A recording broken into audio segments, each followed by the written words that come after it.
Lockdown का चौथा दिन। नमस्कार, मैं हूं विवेक आपके साथ और आपसे गुजारिश कर रहा हूं कि घर में रहें, बाहर नहीं निकलें, लॉकडाउन को हल्के में मत लीजिए और इस वायरस को हराने का यही एकमात्र और कारगर तरीका है। चलिए खबरों को जानते हैं और अब तक का अपडेट क्या कहता है ये देखते हैं। चलिए, भारत में कोरोना के मरीजों की 920 संख्या हो गई है, जिसमें 83 मरीज स्वस्थ भी हुए हैं और अब तक 21 मरीजों की मौत हुई है। बिहार में कोरोना के कुल 9 पॉजिटिव मरीज पाए गए हैं। मुंगेर के एक मरीज की इसमें मौत हुई है। झारखंड भी ऐसा राज्य है जहां कोरोना का एक भी मरीज नहीं मिला है।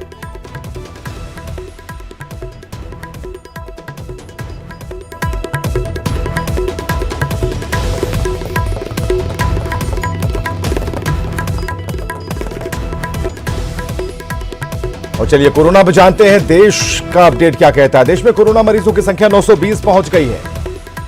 आज सुबह से अब तक 34 पॉजिटिव केस सामने आए हैं।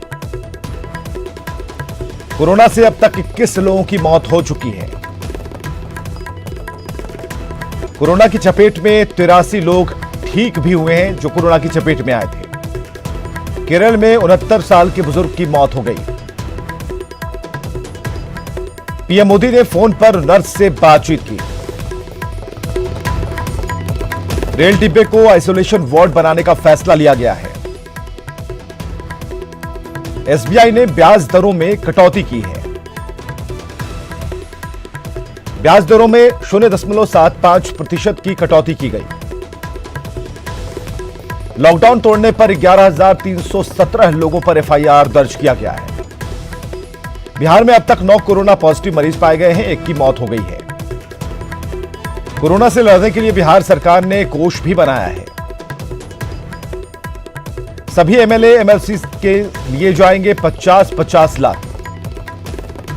मास्क, दवा और पीपीई किट पर खर्च होगी राशि। जिले और अनुमंडल में आपदा राहत केंद्र बनाए गए हैं। हाजीपुर और आरा में बनाया जा रहा है सैनिटाइजर।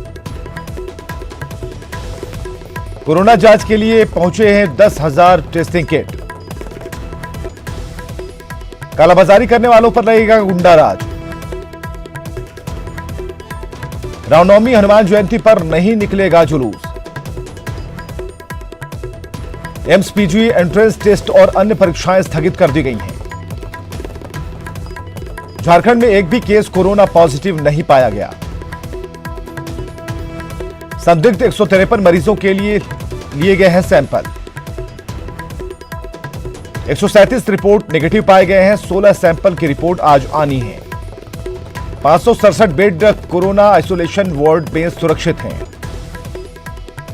1469 बेड क्वारंटाइन सेंटर के लिए चिन्हित किए गए हैं। जिला स्तर पर सर्विलांस टीम का गठन किया गया है। विदेशों से लौटे यात्रियों, उनके परिवार पर नजर रखी जा रही है। विदेशों से लौटे 837 यात्री सर्विलांस में लिए गए हैं। सूचना भवन में सेंट्रल कंट्रोल रूम बनाया गया है। आईएएस अधिकारी की देखरेख में यह कंट्रोल रूम कार्य कर रहा है।